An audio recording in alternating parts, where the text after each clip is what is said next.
नमस्कार, स्वागत है आपका दीक्षित बालाजी भजन पर। जो मनुष्य किसी अच्छे काम में लगा हुआ होता है, आने वाले समय में उसका अंत कभी बुरा नहीं होता है।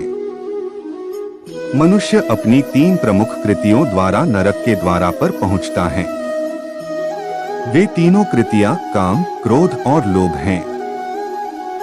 मनुष्य का समस्त निर्माण उसके विश्वास के फलस्वरूप होता है। जैसा वह सोचता है उसी के अनुरूप वह बनता है। परिवर्तन इस संसार का नियम है। एक नजर में तुम असीम संपत्ति के मालिक बन सकते हो, दूसरी नजर में तुम दरिद्र बन सकते हो। एक इंसान के रूप में इस धरती पर तुम्हारे कुछ कर्तव्य हैं। अनिवार्य रूप से अपने कर्तव्य को निभाओ। किसी से सच्चा प्रेम होना शुद्धता और दिव्यता का प्रतीक है। जो कुछ भी हुआ है उसमें तेरा कोई योगदान नहीं है, इसलिए तुम्हारी सारी परेशानियां व्यर्थ हैं। हर चीज की शुरुआत मुझसे होती है और तुम भी मुझ पर आकर ही होती है। इंद्रियों से मिलने वाला सुख सच्चा नहीं होता है। इंद्रियों का सुख पहले तुमको अमृत की मिठास देगा, लेकिन बाद में तुम्हारा विनाश कर देगा। तुम अपने जीवन को सार्थक बना सकते हो, लेकिन इसके लिए तुम्हें मेरी शरण में आना पड़ेगा। अगर तुम्हें मेरी बातें अटपटी लगती हैं, तो तुम्हें अपने नजरिए को बदलने की जरूरत है। अभी तुम चीजों को उस तरह से नहीं देखते हो जिस तरह मैं देखता हूँ।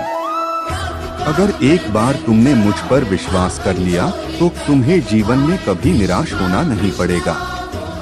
एक बार जो मुझ पर विश्वास करता है, उसको मैं कभी छोड़ता नहीं हूँ। जो मेरे भक्तों के साथ धोखा करता है, उसके लिए मैं सबसे बड़ा शत्रु हूँ।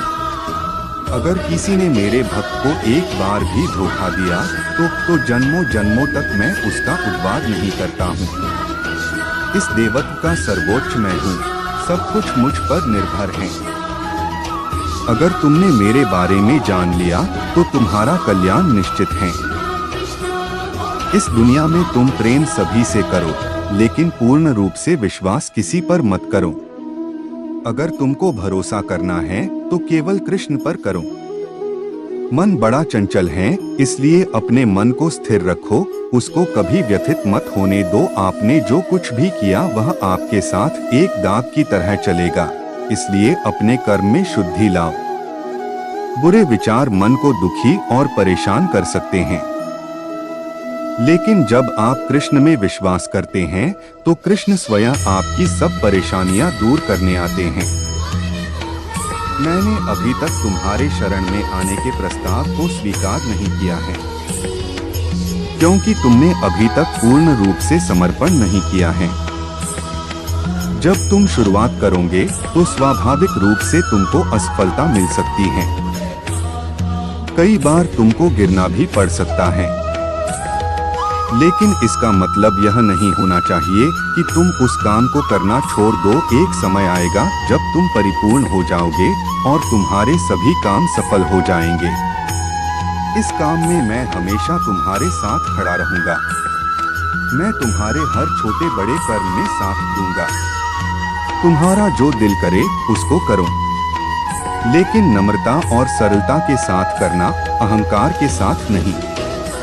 एक उपहार तब शुद्ध होता है जब उसको सच्चे दिल से सही व्यक्ति को सही समय पर दिया जाता है और बदले में कोई दूसरी उम्मीद नहीं करते हैं। कड़े संघर्ष के बाद प्राप्त होने वाला सुख जिसने आपके दुखों का अंत किया है। ऐसे संघर्ष का पहला कदम आपको कड़वे जहर के समान लगता है और अंत में आपको अमृत की प्राप्ति होती है। इस तरह का सुख केवल मन की शांति से प्राप्त हो सकता है। अगर आपको मेरा वीडियो पसंद आया हो, तो चैनल को सब्सक्राइब और वीडियो को लाइक कर दीजिए, ताकि हमारा कोई भी नया वीडियो आए वो सबसे पहले आपके पास पहुंचे। धन्यवाद।